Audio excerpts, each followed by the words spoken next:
Lo que decíamos, el senador de Bópoli, Felipe Kast, acá en Mesa Central. Senador, muchísimas gracias por la gentileza de estar acá. Buenos días. Buenas tardes casi. No, casi, buenos días. casi buenas tardes. Estamos. Muy contento de estar acá. ¿Su estéreo le gusta? Me encanta. Es que lo que pusimos, es que como ahora se está dedicado a la música. Me encanta la música. ¿Es verdad que es DJ ahora o no? Hice un curso de DJ. No le creo. Efectivamente. En Academia de Karen von Willenburg, tremenda profesora, y me encanta, es parte de mi terapia personal, me encanta hacerlo. No quiero dedicarme a ser DJ, pero me encanta en mi casa poder tocar música y tengo una buena profesora. ¿Y qué música? ¿Pone eso de estéreo o pone otra música? Ponemos mucho, me encanta la música de los 80, de los 90, pero también hoy día me estoy moviendo más a la electrónica, así que he ido aprendiendo aquí. Deep House, Progressive, así que... Cosas serias. Ya, pero no se va a dedicar a ser DJ. ¿Va a seguir no, estoy feliz siendo senador. ¿Va a seguir en la política? Por la Araucanía. Uno tiene que tener hobby, así como anda en bicicleta, que me encanta también, me puede gustar. ¿Y tiene el otro emprendimiento ahí del hotel? Efectivamente, Casa Cecilia. Está muy activo. Siempre, me gusta. Muy diversificado. Oiga, y ahora es presidente de la Comisión de Hacienda, además. Así es, a partir de esta semana. Se arregló con Lagos Febres, ¿no? De hecho, yo creo que siempre nos llevamos bien y tomamos una decisión muy prudente, producto de la crisis que se generó en el Senado en marzo. Yo podría haber censurado a Lagos Weber. No se dijo que lo iba a censurar, si por eso había un problema. Y decidimos no hacerlo. O sea, lo conversamos, dijimos, ¿sabéis qué? Hagamos las cosas en forma distinta, busquemos acuerdos, trabajemos en forma seria. Logramos un acuerdo en cumplimiento tributario que yo creo es muy bueno para modernizar impuestos internos, para que no volvamos a subir los impuestos después de este acuerdo tributario, donde lo que buscamos no es subir los impuestos, sino que quienes no pagan, paguen. Creo que el tono que hemos tenido en Hacienda, la seriedad académica, los técnicos que tenemos han hecho una labor tremenda, así que muy contento de que el clima de crispación que teníamos en marzo, con prudencia, con diálogo, lo transformamos en un clima de seriedad y Lagos Weber entregó efectivamente la presidencia y la asumí esta semana. ¿Algo de eso, algo de ese clima del acuerdo de cumplimiento tributario se traspasa al acuerdo de tramitación de pensiones, cree usted? Yo creo que cuando entra Marcel efectivamente logra cambiar el clima. O sea, yo soy muy cercano a Luciano Cruzcoque, que está en la Comisión de Trabajo, y él me dice, o sea, hoy día ven cómo hay un giro en la discusión hacia mayor seriedad en tema de pensiones, a que no le metan la mano a los trabajadores con un impuesto al trabajo para financiar el pilar solidario. ¿Sería que la ministra Jara no estaba encarnando? Yo creo que la ministra Jara cometió un error que es tratar de polarizar la discusión, que es justamente lo contrario de lo que estamos haciendo en Hacienda. Estamos buscando, con el ministro Marcel en Hacienda, comisión de la cual presido, los puntos donde nos encontramos. Por ejemplo, modernizar impuesto interno, para que nunca impuesto interno esté de manos de un operador político. No tengamos cuoteo político ahí. Entonces, Marcel está buscando aquellas cosas que a nosotros nos gustan y que él piensa que son buenas para Chile. Y eso está haciendo en pensiones también. Y yo siento que el nuevo acuerdo en pensiones, de no forzar una votación con un proyecto malo, sino que forzar un trabajo legislativo de aquí a fin de año, serio, donde busque los puntos de acuerdo, creo que Marcel, al entrar a la Comisión de Trabajo, tomar protagonismo en aquello, cambia un poco el tono y creo que la labor que ha hecho Coloma, Cruzcoque y el resto de los parlamentarios de esa comisión ha sido muy bueno. ¿Hay voluntad de acuerdo real? Porque hasta todos han sido muy puntillosos en decir esto es un acuerdo procedimental, esto significa que vamos a votar en noviembre y se va a ir a la sala en enero y esto tiene que salir en enero del Senado, pero no es un acuerdo de contenido. Pero da la impresión, el ministro Marcel por lo menos lo ha dicho de esa manera, de que hay un poquito más que un acuerdo procedimental. ¿Usted piensa que hay voluntad de acuerdo real? Lo primero, Iván, los acuerdos no siempre son un fin en sí mismo. A mí me encantan las políticas públicas o clases de políticas públicas y por lo tanto uno tiene que apoyar aquellas ideas que sean buenas. Y yo siento que lo que está haciendo ahora el nuevo clima en trabajo, que ya lo logramos en Hacienda hicimos un protocolo con detalle del contenido.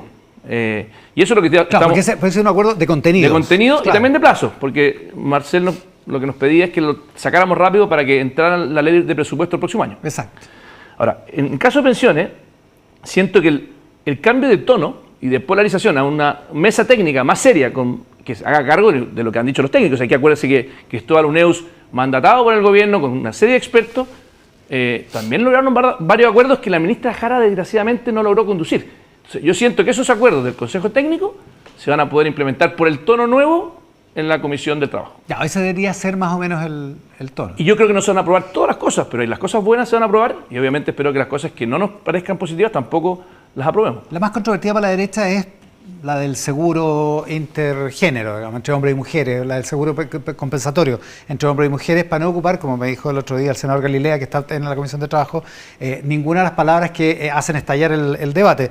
¿Esa idea le convence a usted como senador de derecha? O sea, yo creo que tenemos que igualar efectivamente la expectativa de vida de los hombres y las mujeres. No puede ser que tengamos diferencias de género.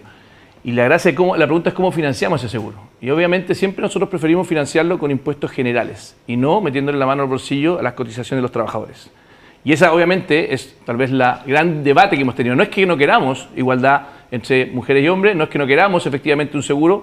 Lo que queremos es que esa parte solidaria se financie como la PGU. ¿Cómo se financió la PGU? Que es un tremendo Con pilar solidario. El problema es ese, es que no hay plata para financiar todo. Entonces, por lo mismo, si Marcel los convence de que no hay suficiente plata, ¿podrían acceder a lo que está planteando el gobierno? Lo que pasa es que esto no es inocuo. Acuérdense que también estamos justamente en la reforma de cumplimiento tributario definimos 3 principios para qué queríamos la ley de cumplimiento tributario. 1, pensiones. Entonces no es menor que nosotros estamos avanzando en Hacienda, comisión que yo presido, justamente para ojalá con impuestos generales financiar estos elementos. Una parte de la... Segundo, seguridad, y tercero, los niños, porque la verdad que si no nos ponemos en serio a prevenir que los niños no caigan en las manos de los narcos, porque hoy día hay un dato que tal vez muchos no saben, cuando hablamos de seguridad hablamos siempre de cárceles, que me parece fundamental, pero se nos olvida de que los presos que hoy día hay en Chile, la mitad de ellos cometió su primer delito antes de los 13 años.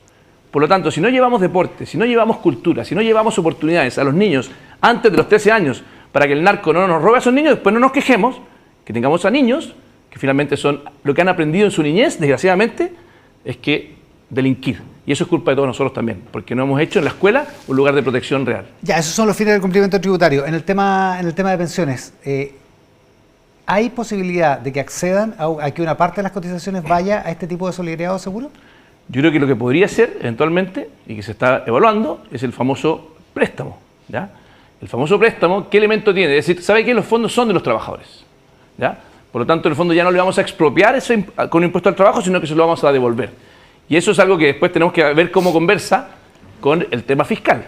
Porque el Estado al final, al pedir un préstamo, da lo mismo si es un préstamo a las cotizaciones o un préstamo afuera, son deuda. Entonces, hay que conversarlo, pero hay fórmulas para poder financiar esa solidaridad, que son muchas veces respetando el principio de que los fondos de los trabajadores son de ellos. Estamos con el senador Felipe Kast. Se cumplen 2 semanas desde su frustrado viaje a Venezuela.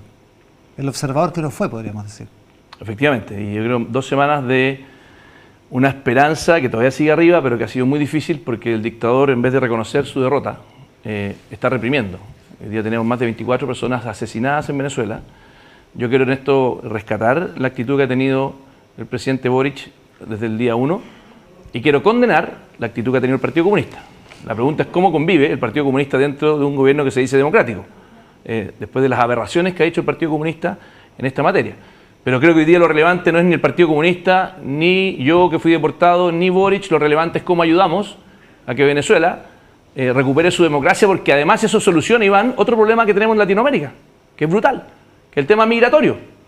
Por eso hoy día vemos a Lula jugando un rol tan importante que yo espero que prospere y que se meta en serio a negociar con Maduro, busquen la forma de transitar y que lo saquen.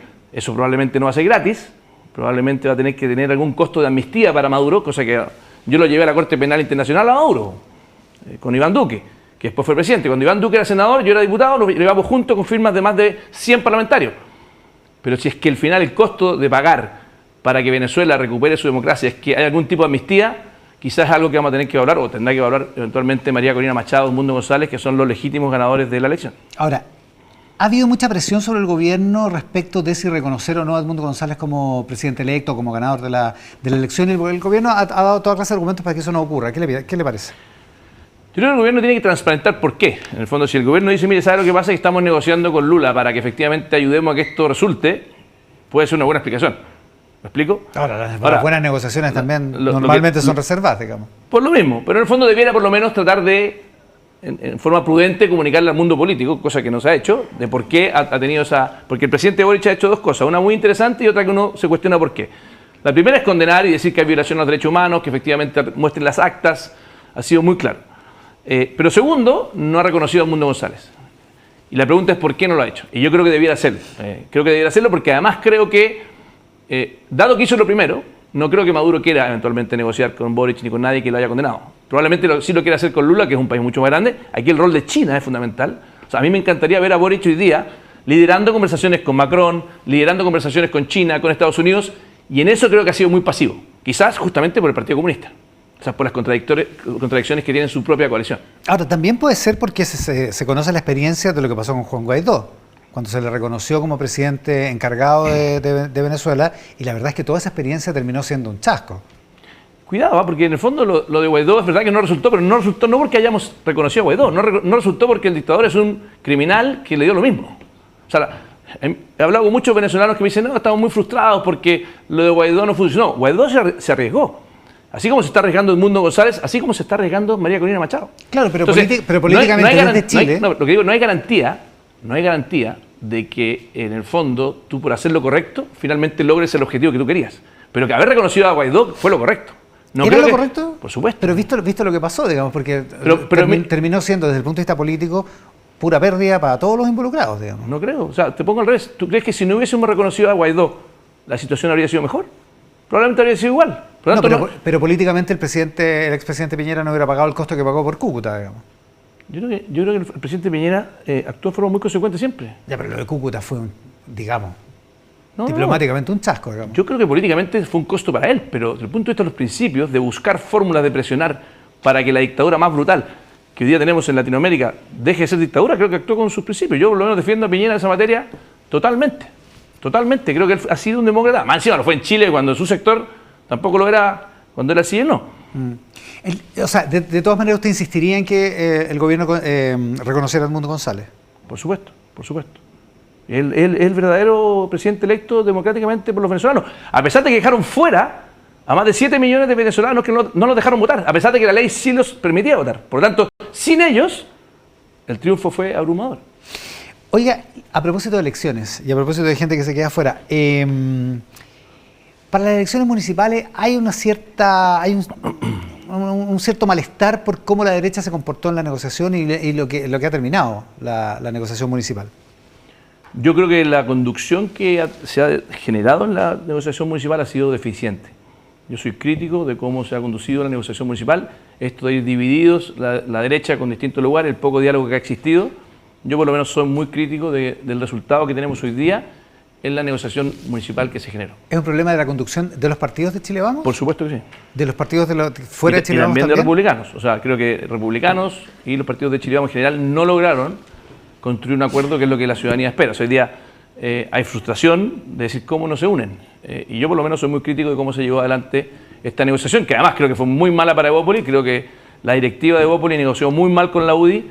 Pero esos son temas internos que, bueno, ya las he hecho internamente en mi partido y estoy muy decepcionado de cómo lideraron las negociaciones la directiva de Evópolis en esta materia. ¿Qué perdió Evópolis que podría haber ganado? Toda la parte de concejales. Se firmó un acuerdo muy extraño de concejales que dejó muy mal parado a Evópolis en materia de concejales. Y yo creo que fue de generosidad, probablemente no fue de mala intención, pero creo que la UDI en ese sentido no trató muy bien a Evópolis en esa negociación. ¿Porque van a ir juntos en concejales? Vamos listos en la lista de concejales. Y hubieron elementos absurdos donde teníamos nosotros 2 concejales en ejercicio y nos daban 2 cupos a nosotros y ellos tenían 1 y 4 la UDI. No sé en qué minuto se les ocurrió firmar eso, pero bueno, ya está. Bueno, pero eso ya está. Dicho eso, ¿hay posibilidad o qué es lo que hay detrás de esa actitud o de esa conducta al liderar la negociación en la derecha? O sea, yo creo que hay falta de confianza. Yo creo que desgraciadamente el Partido Republicano tomó una actitud de construir mucho su relato a costa de la derecha en vez de buscar la unidad. Evópolis fue el primer partido de centro derecha que nace después de la democracia, fuimos los primeros, y siempre decidimos ampliar el sector, no construirnos para pegarle a la derecha. En cambio, Republicanos creció con cierta soberbia, pegándole a los que estaban antes, que no creo que sea una actitud correcta, y eso creo que a Republicanos le ha generado, obviamente, rédito, porque siempre cuando uno dice yo soy el outsider, soy mejor que el resto, pero ese es un atajo de corto plazo. Después eso se va agotando y la gente empieza a ver no mucha diferencia. Hemos visto muchos casos muy complejos de algunos militantes de republicanos que terminan saliendo republicanos por distintos problemas, que también ocurren en todos los otros partidos. Entonces al final ese de alguna manera superioridad moral creo que no ayuda en nada y eso hace que finalmente las confianzas se quebren, pero también los políticos, los dirigentes están elegidos para poder construir esos acuerdos y creo que esos acuerdos fueron menores de los que yo habría esperado. No es un muy buen panorama para un sector que aspira a gobernar, digamos. No, o sea, digo, lo que tienen que ofrecer es gobernabilidad y no parecen ofrecerla. Digamos. Yo creo que en el Congreso estamos mucho más unidos. O sea, tú me dices cómo estamos trabajando en el Senado, muy bien. Hay mucha confianza, incluso con los republicanos, y siento que a nivel de directivas están mucho menos unidos. O sea, yo en el Senado no veo mucha diferencia, incluso, creo que voy más allá, con demócratas, con amarillos, hay muy buen trabajo. O sea, yo con Jimena Rincón, con Matías Walker, incluso con personas como Ricardo Lagos, que no son ni siquiera mi coalición, estamos construyendo un clima que yo creo que hay que aprovecharlo y que ojalá dejemos de lado los populistas, los extremos. Eso no significa renunciar a lo que uno cree, significa partir por aquello con lo cual estamos de acuerdo para poder avanzar y no transformar a la política simplemente en un juego suma cero, donde lo único que hago es criticar de frente para tratar de que el tablero no se mueva. Ya, pero eso pasa en el Senado. Y en la práctica, cuando tienen que ofrecer la gobernabilidad, que es en el acuerdo municipal, hay mucha gente de la propia derecha que se queja y que dice que se están farreando una oportunidad. Ya ocurrió, y yo creo que todavía se pueden seguir negociando para que se bajen algunos. Lo que pasó con Aldo Duque, por ejemplo, en Santiago Centro, y Mario Bordes es un buen síntoma. Y yo creo que vamos a tener buenos triunfos. O sea, yo en esto también quiero poner, más allá de que me habría encantado más unidad, yo creo que hoy día las chances que tiene una Evelyn Matei de poder ser la próxima candidata presidenta de Chile, que es la que lidera hoy día las encuestas, siguen intactas, y creo que ella ha cumplido un rol muy unificador. No se ha ido en contra del Partido Republicano, no se ha ido en contra de nadie, y creo que también ha sido muy generosa con el gobierno cuando tiene que serlo, en cosas que son positivas. ¿Debería ser candidata de Evópoli, Evelyn Matei, ya? ¿O Evópoli debería tener un candidato? No, Evópoli tiene su orgánica interna y tiene que decidir qué hacer. Yo le tengo mucho, pero es su opinión. Yo le tengo mucho cariño a Evelyn Matei, pero eso no significa, yo no voy a pasar por encima de la orgánica de mi partido, de que probablemente en el mes de marzo vamos a decidir si es que apoyamos a Evelyn Matei o llevamos candidato propio a una primaria, cosa que hemos hecho en el pasado. No creo que ninguno de los dos escenarios sea descartable. Ya, podría ser. ¿Y podría ser usted? No, del 2017? yo ya fui candidato presidencial en el pasado.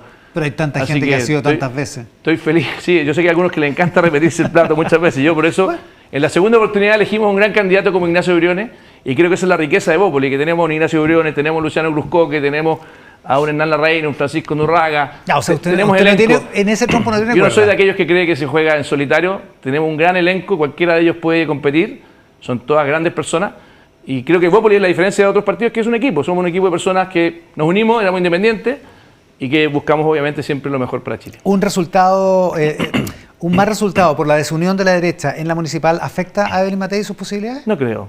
Yo nos veo muy bien más en la municipal, sinceramente. Yo, por ejemplo, en Evópoli, a pesar de la negociación, que creo que no fue buena, hoy día tenemos una alcaldesa que es una tremenda alcaldesa en Vitacura, como Camila Merino, que ha logrado reducir la delincuencia como casi ningún otro municipio en Chile. Vamos a pasar de tener una alcaldesa probablemente a tener 5 alcaldes electos, que es un avance muy grande para Evópoli, porque nuestra tarea territorial, sobre todo en regiones, y en la Araucanía anticipo que vamos a tener al menos 2 alcaldes electos. 2 alcaldes. De Evópoli.